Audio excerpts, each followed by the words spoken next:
وہ اکثر اپنے شوہر سے کہتی کہ ہماری زندگی میں خوشحالی کب آئے گی، ہماری زندگی میں اچھے دن کب آئیں گے، کیا یہ غربت ہماری قسمت میں ہمیشہ کے لیے لکھ دی گئی ہے؟ آگے شوہر ہنس کر کہتا، بیوی صبر کرو، صبر کا دامن مضبوطی سے پکڑو، کیونکہ اللہ تعالیٰ صبر کرنے والوں کے ساتھ ہوتا ہے۔ اللہ اپنے بندوں کو آزماتا ہے۔ اللہ کے جو پیارے ہوتے ہیں نا، شوہر ہنس کر اپنی بیوی کو کہہ رہا تھا کہ اللہ کے جو پیارے ہوتے ہیں نا، اللہ کے جو محبوب بندے ہوتے ہیں نا، اللہ تعالیٰ انہیں آزماتا ہے۔ آزمانے کے بعد جب اس کے بندے کامیاب ہو جاتے ہیں، آزمائش میں کامیاب ہو جاتے ہیں، تو پھر اللہ اپنے بندوں کو اتنا نوازتا ہے کہ پھر حد کر دیتا ہے۔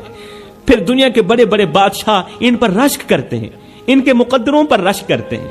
مجھے اللہ پر یقین ہے کہ وہ ہماری دعائیں ضرور سنے گا، اللہ ہماری دعائیں ضرور سنے گا۔ لیکن بیوی کے دل میں بے چینی بڑھتی جا رہی تھی۔ کس چیز کی بے چینی؟ غربت کی بے چینی، کہ اس کی بیوی کا کوئی بھی خواب پورا نہیں ہوتا تھا غربت کی وجہ سے، کہ آخر ہم ان برے دنوں سے کب نکلیں گے، اس غربت کی دلدل سے کب نکلیں گے۔ ایک دن شوہر بیمار پڑ گیا، شوہر بیمار ہو گیا اور کام پر نہ جا سکا۔ بیوی نے گھر کے حالات کو دیکھ کر خود بازار جانے کا فیصلہ کیا تاکہ شوہر کے لیے کچھ کھانے پینے کا انتظام کرے۔ لیکن بازار پہنچ کر اس کے پاس پیسے نہیں تھے، کھانا خریدنے کے لیے پیسے نہیں تھے۔ وہ ایک دکاندار کے پاس گئی، کہا بھائی میرے پاس پیسے نہیں ہیں، لیکن کیا تم مجھے کچھ آٹا اور کھانے کا سامان ادھار دے سکتے ہو، ادھارا سامان دے سکتے ہو؟ دکاندار نے مذاق اڑاتے ہوئے کہا، جس طرح ہمارے دکاندار مذاق اڑاتے ہیں، اگر تمہارے پاس دینے کے لیے کچھ نہیں تو لینے کا حق کیسے ہے؟ برائے مہربانی ادھار مانگ کر ہمیں شرمندہ مت کریں۔ یہ کہہ کر دکاندار نے اسے خالی ہاتھ لوٹا دیا۔ بیوی دل شکستہ ہو کر گھر واپس آئی، خالی ہاتھ گھر واپس آئی، لیکن اس کے چہرے پر غصے یا بے چینی کے بجائے صبر کے آثار تھے۔ بیوی نے صبر کا دامن مضبوطی سے پکڑا ہوا تھا۔ اس نے گھر پہنچ کر شوہر کے قریب بیٹھ کر کہا، روتے ہوئے کہا، آج میں نے بازار میں اپنی بے بسی کی انتہا دیکھی ہے۔ آج میں نے کسی غیر محرم مرد کے آگے ہاتھ پھیلایا ہے اور اس نے مجھے خیرات نہیں دی، مجھے آٹا نہیں دیا، اس نے ذرا بھی میری غربت پر رحم نہ کیا، ذرا بھی ترس نہ آیا اس۔ لیکن میں نے یہ سوچا ہے کہ اگر اللہ ہمیں آزمائش میں ڈال سکتا ہے تو وہی اللہ ہمیں اس دلدل سے نکالے گا بھی صحیح، اس آزمائش سے ضرور نکالے گا۔ لیکن آج سے میں کسی کو کوئی شکایت نہیں کروں گی، بس اللہ سے مدد مانگوں گی۔ میں جو کچھ بھی مانگوں گی اللہ سے مانگوں گی، میں کسی کے آگے ہاتھ نہیں پھیلاؤں گی، کیونکہ آج میں نے بے بسی کی انتہا دیکھی ہے۔ اسی رات دونوں میاں بیوی مصلے پر بیٹھے پوری رات دعائیں مانگتے رہے، رو رو کر اللہ سے رزق حلال طلب کرتے رہے۔ رات گزر گئی، صبح ہوئی، شوہر کی طبیعت میں کچھ بہتری آئی۔ شوہر کی طبیعت کچھ بہتر ہوئی تو وہ پھر سے بیوی سے دعائیں لیتا ہوا محنت مزدوری کی تلاشی کے لیے نکل گیا۔ پورا دن بازار میں بیٹھا رہا مگر اسے کوئی کام نہ ملا، پورا دن بازار میں بیٹھا رہا، اسے کوئی کام نہ ملا۔ پورا دن جب کام نہ ملا تو وہ تھکے قدموں کے ساتھ گھر کی طرف لوٹا، ہاتھ خالی تھے۔ اس کے دل میں ایک عجیب سی بے بسی تھی، عجیب سی بے بسی تھی۔ وہ سوچتا جا رہا تھا کہ اب جا کر میں اپنی بیوی کو کیا کہوں گا، وہ جو دن رات غربت کے بوجھ تلے پریشان رہتی، جو ہر روز مجھ سے امید لگاتی ہے، وہ آج بھی مجھ سے سوال کرے گی، وہ آج بھی مجھ سے سوال کرے گی۔ کہیں ایسا نہ ہو کہ وہ صبر کا دامن چھوڑ دے، وہ صبر کا دامن چھوڑ دے اور ہماری زندگی مزید آزمائش میں مبتلا ہو جائے۔ یہ سوچتے سوچتے اس غریب شوہر کی نظر اچانک ایک جانور پر پڑی جو سڑک کے کنارے مرا پڑا تھا۔ اس کے دل میں ایک خیال سا ابھرا کہ کیوں نہ میں اس مرے ہوئے جانور کا گوشت نکال لوں، یہ کم از کم ہمارے بھوکے پیٹ کا سہارا تو بنے گا۔ بھوکے ہیں، کھانے کے لیے کچھ نہیں، اتنا تو چل جائے گا نا، اللہ معاف کرنے والا ہے۔ وہ غریب شخص مرے ہوئے جانور کے قریب گیا، آنکھوں میں بے بسی اور دل میں خوف کا طوفان تھا۔ اس کے ضمیر نے اسے جھنجھوڑا کہ بھوکے مر جاؤ، اللہ کی منع کردہ چیز کو مت کھانا، مت کھانا۔ اس سوچ کی بنیاد پر اس کے قدم رک گئے، لیکن پھر سے بیوی کے بھوکے چہرے کا تصور اس کے دل کو موم کر گیا۔ گھر میں بیوی 2 دن کی بھوکی تھی نا، اس نے لرزتے ہاتھوں سے مرے ہوئے جانور کے ٹکڑے نکالے، گوشت کے ٹکڑے نکالے، شاپر میں ڈالے اور رات کے سناٹے میں سر جھکائے اپنے گھر کی طرف روانہ ہوا۔ گھر کے قریب پہنچتے ہوئے اس کا دل زور زور سے دھڑکنے لگا۔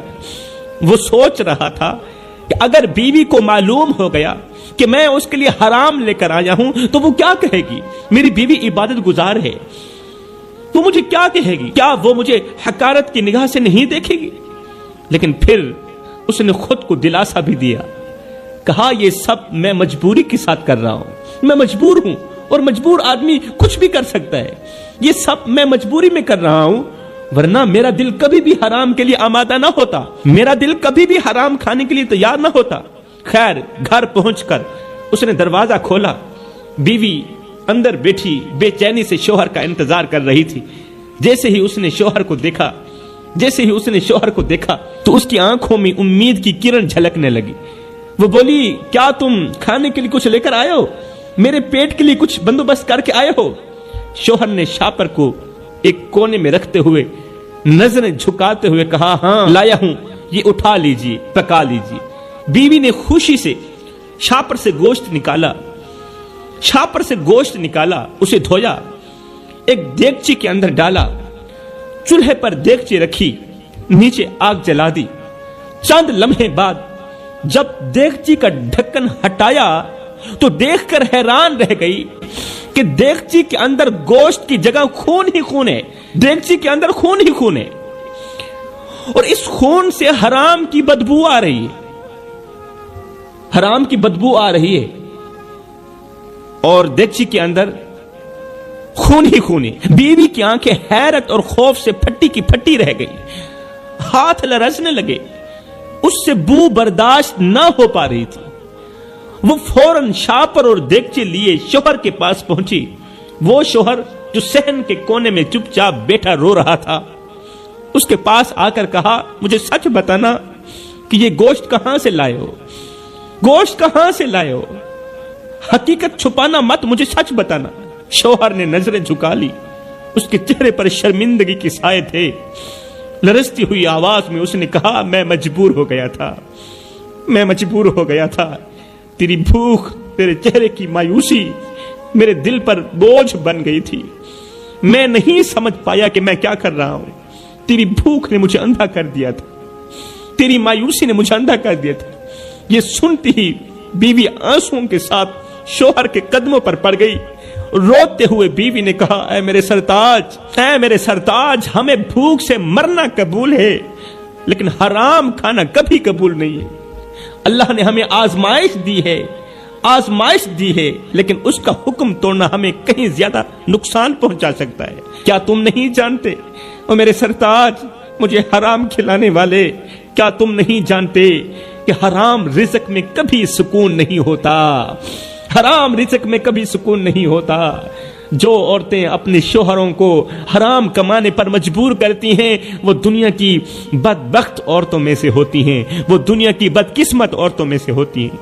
بیوی کا یہ جملہ کہ میں بھوک سے کیوں نہ مر جاؤں، مجھے حرام کا لقمہ مت کھلانا، مجھے حرام مت کھلانا، ہائے یہ جملہ اللہ کی ذات کو اتنا پسند آیا کہ اللہ کی ذات اسی لمحے کے اندر ان پر مہربان ہو گئی، ان دونوں میاں بیوی پر مہربان ہو گئی۔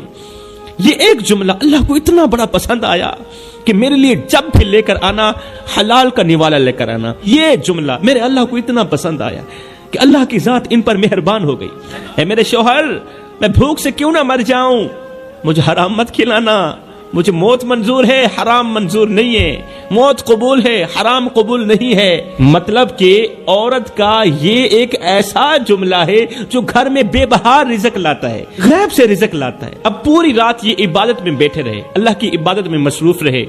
دوسرے دن کا سورج طلوع ہوا، اس کا شوہر گھر کے باہر بیٹھا تھا، اچانک ایک اجنبی شخص ان کے دروازے پر آیا، کیونکہ اب آزمائش کے دن نکل چکے تھے، اب پریشانیوں کے دن ختم ہو چکے تھے، اب اچھے دن آنے والے تھے۔